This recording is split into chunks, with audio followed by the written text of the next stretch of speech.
Hey folks, welcome to Playing in Traffic. Today's episode, this episode is coming from Greenville, South Carolina. And I was told to do the following. Watch this, just to start this whole episode off. Spending a weekend in the Greenville, South Carolina area. Check this out. Look at it. I think it's a warthog, but I don't, who knows? Let's see. It is this. Wild boar, stop. Right there. And apparently you have to do this. You have to touch the nose, or else tomorrow it won't be here.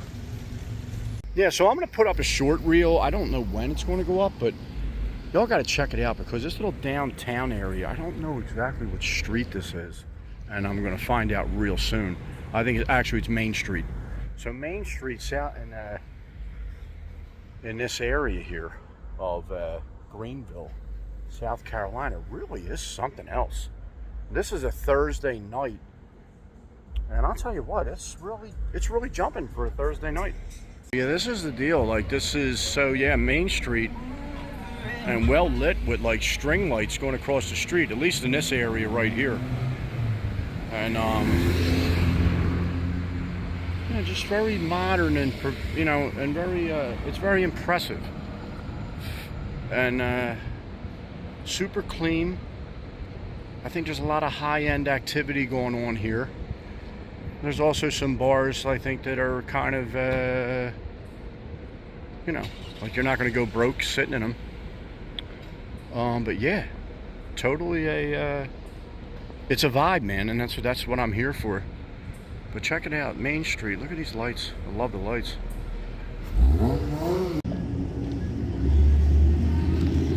Yeah, so Roosevelt Mall, eat your heart out. My God, I know they're going for a renovation there, but look at this. This is it's chic in many, many spots, and I think this Main Street runs for almost like a mile and a half worth of it. Kind of stretches even further down. Look at the moon peeking through, see it? Yeah, there it is. Main Street, Thursday night in Greenville, South Carolina. Oh, a cemetery at night. Now this is rare. Had the gates open, and matter of fact, when I turn the corner to come in here, I'm not going to go that far deep into it, but when I turn the corner to come in here, there was somebody right there, and the guy goes, "Oh my God, you scared the crap out of me." And I was like, "Sorry, buddy." But yeah, I mean, look at it is. Can you see some of the? Can you see there? Yeah, cemetery.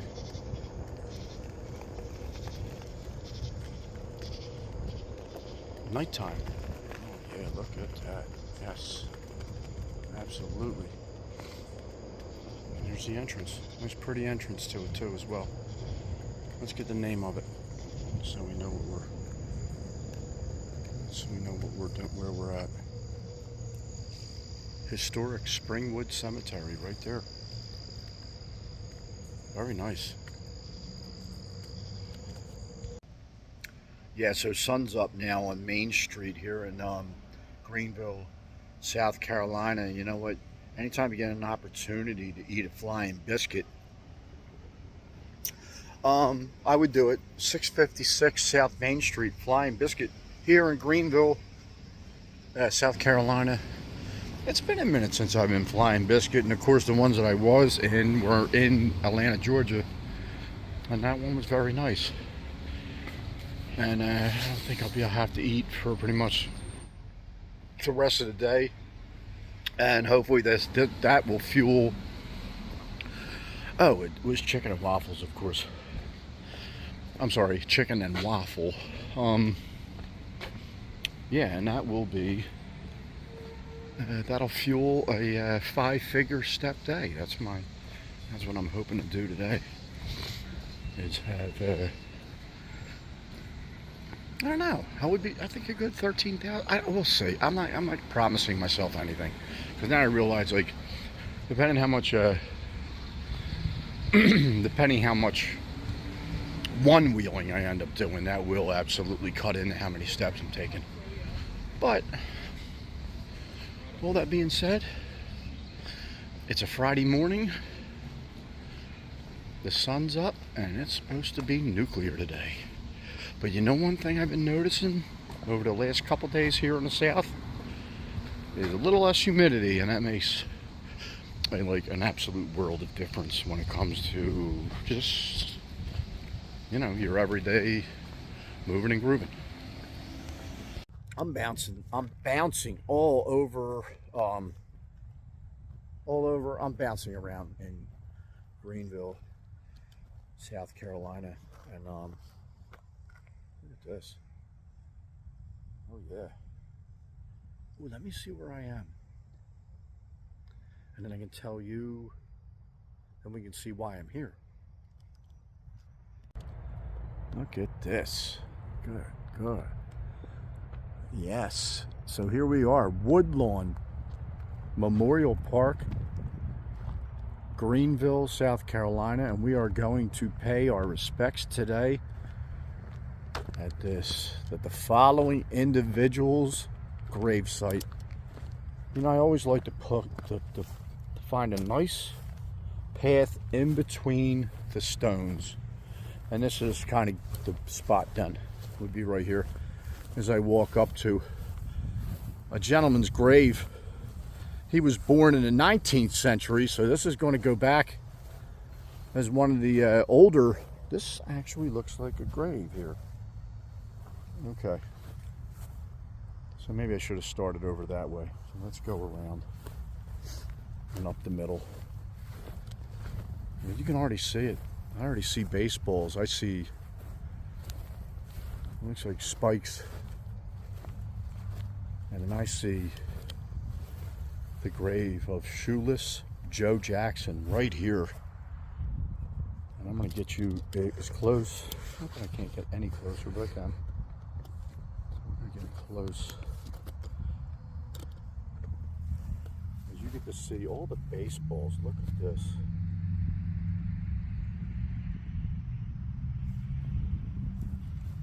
Right? Look at that. Some spikes. Flowers. Shoeless Joe Jackson. Major League Baseball legend. Born 1988, passed in 1951. And I'm assuming that's his wife, but I'm not sure. I'm going to research that.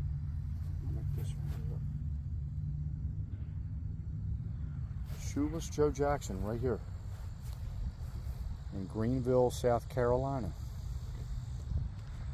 So Shoeless Joe Jackson, I always think like they're like the spirit.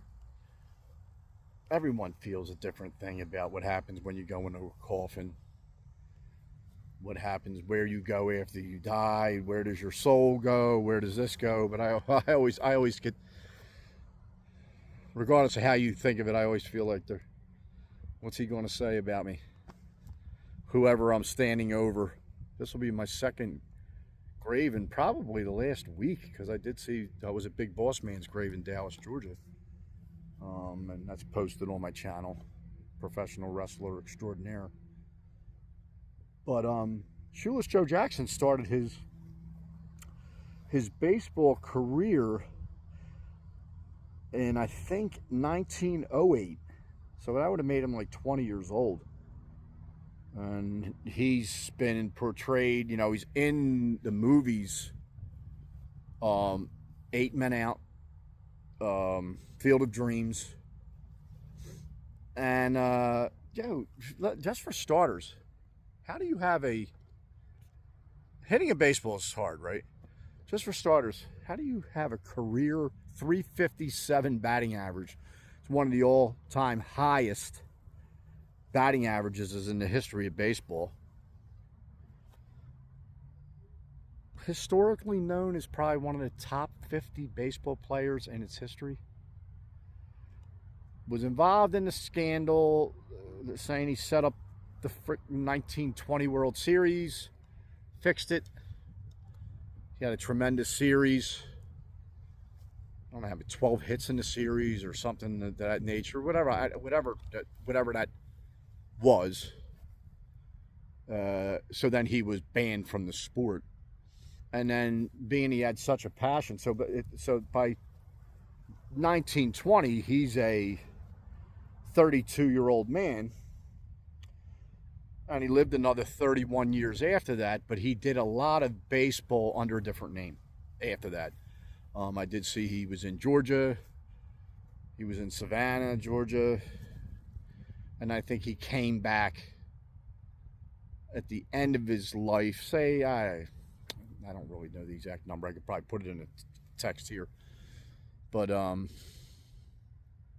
operated a business here in Greenville, South Carolina. And but yeah, I was like, oh my God, let me see who's buried here. You know, I've been, you know, have that on my channel in the cemeteries playlist. Shoeless Joe Jackson, and that's a lot of respect. That's a lot of baseball. Is that a wood bat? That's in there, yeah. Interesting. I'm assuming he was in number 23. I'll have to look that up because I'm not really positive about that either. I forget what he owned here. Did he own a liquor store here? I'll look at that too. I think it was Jackson's Liquors. There's a story about Ty Cobb going into the liquor store when it was here. And like Ty Cobb going, do you know who I am? And he goes, yeah, I just didn't want you to... He was like, he didn't want to talk to Ty Cobb because of the scandal.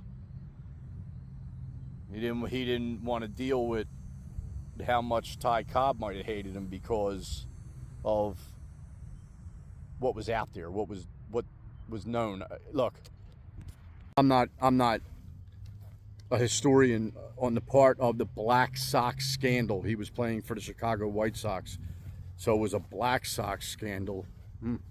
Okay. But there's also, I think there's also other side of the story. There's his, maybe his side of the story is completely different. You would think it probably is. But like from a history standpoint, or maybe something they learned after the fact, that maybe that didn't happen the way they say it happened, and he was banned, and they wanted that lifted so he could, I think it was lifted so he could be eligible for the Hall of Fame, which I do not think that's been a thing for him to this point in time yet anyway. But there's a memorial park here too. There's an outside chance I make it there today. But I did want to visit Shoeless Joe Jackson's grave. All right, let's go see what else we can find here in Greenville, South Carolina. All right, so last night I was in this area that I'm currently in, and in the dark it was like a different vibe, but now that it's a broad daylight, it's time to actually show my audience what it really looks like with the sun up and the sun on it.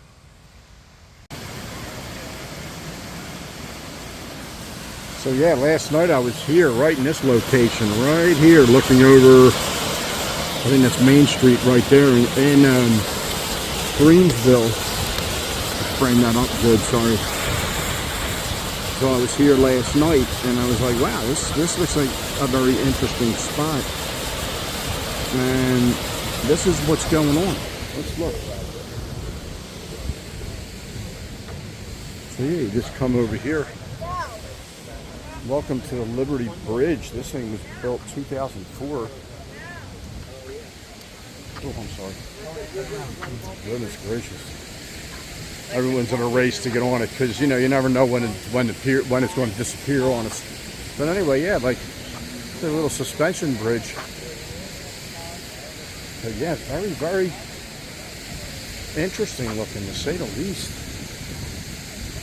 But then, like, so I thought, like, over here you had, like, this tremendous overlook on the bridge itself, but then you have a whole nother one when you're here. And yes, this thing is bouncing. And that's an interesting vibe. But look at how pretty this right here is. Look at this. Like seriously, with the architecture in the background.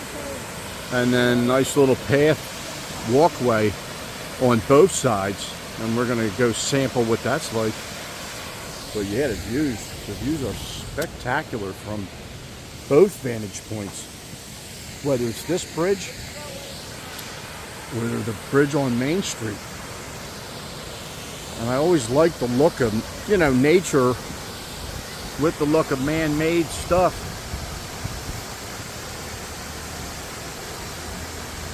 Nice, very nice. This is a nice touch right here with the swings. And then that's kind of like the top of the falls with a bunch of birds. Yeah, I love swings. I'm good with that. I like that a lot. And then going under the main road up here, that's pretty much what this is right here. It goes into town, and they got a ton of, they got everything up there. Food and drinks galore. Yeah, definitely was filming that last night too. And now here's another, this one's a smaller bridge. And I actually think that this here ties into something. The Swamp Rabbit Trail, if I'm not mistaken, is what is on the other side of this bridge. And that's a 28-mile, oh, I gotta do this. Right, we gotta do that. Look at this weeping willow, my favorite tree on earth.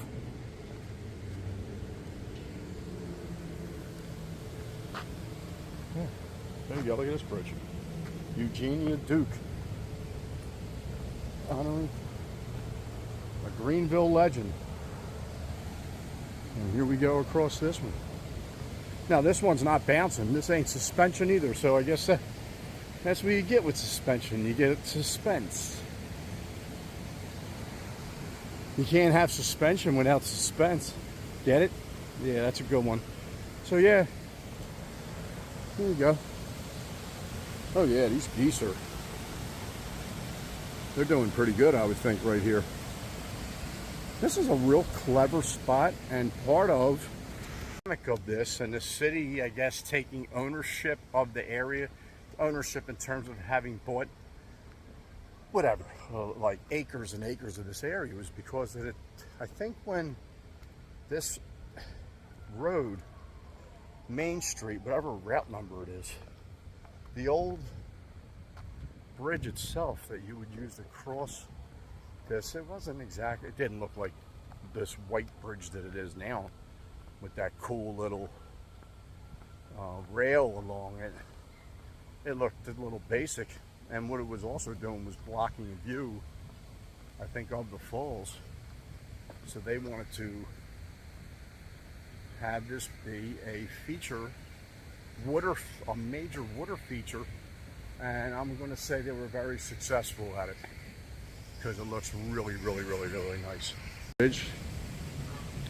I mean, this is a nice looking bridge, and then they just developed this whole area in here, and now they have something absolutely spectacular. All these entrances to get down here, and yeah, it's special. I believe this is the Swamp Rabbit Trail, and I like this. Look, you already know well in advance, do not enter. So I left that in the car. Not permitted, and you can be ticketed. So, yeah, no thank you. There you go, right there. Swamp Rabbit Trail. And that's its own thing. So yeah, that's right here, right along here, going out that way. And if I read it correctly, it is another, and I'm gonna fact check this, it's another rail converted to a walking hiking trail. And I oh God, look. Oh, I don't think you can ever be too young to sit.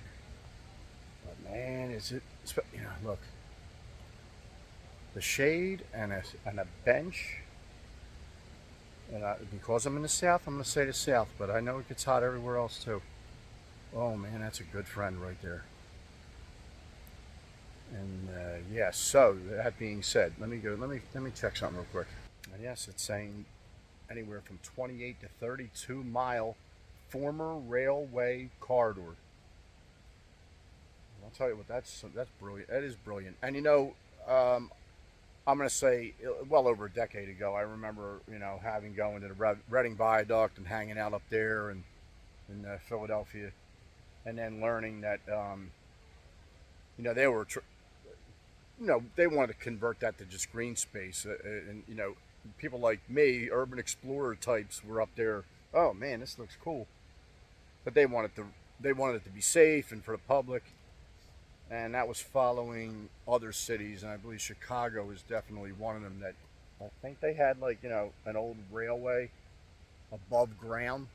I don't know how many feet above ground. You know, the public transportation. We had the Frankfurt L back in my neighborhood when I was a kid. But yeah, they were converting them up there to green space. Philly was still kind of slow on that, I think, in my opinion. Reading Viaduct was one of the first places that they really were considering doing that to. And I was on a part of it that was renovated, and it's just not very long, and it's, yeah. But down here, Silver Comet Trail, I think, runs for 60 miles. This Swamp Rabbit Trail runs here in South Carolina, runs for anywhere, it says, from 28 to 32 miles. Like, oh my God. And this is pretty through here, beautiful. Yeah, I wanted to get a little angle and maybe a little picture of this green bridge right here with those falls here. Oh, there goes that weeping willow. So the Swamp Rabbit was a railroad, and it's a trail here now, but the railroad line was called the Swamp Rabbit. This here is the old base of the train as it passed across this Reedy River, and now they're using this as a dam. You know, so that's ingenious. Oh, and somebody threw apples down, so I guess they think, I don't know, do you see the apples? I guess they do, because somebody said, let's feed them apples. Okay. But yeah, so that explains what the name of the trail. For 100 years it ran, and then in 1990, the trestle that was here was demolished, and then now this area is used for a dam. Interesting, very interesting. We're here on the Liberty Bridge, and there's Mark. And here comes the legend himself going past, and he is going good. Look at him go. Look, first off, that guy, that whole thing that he's using is, he's heart healthy. That's it. I'm gonna leave it at that.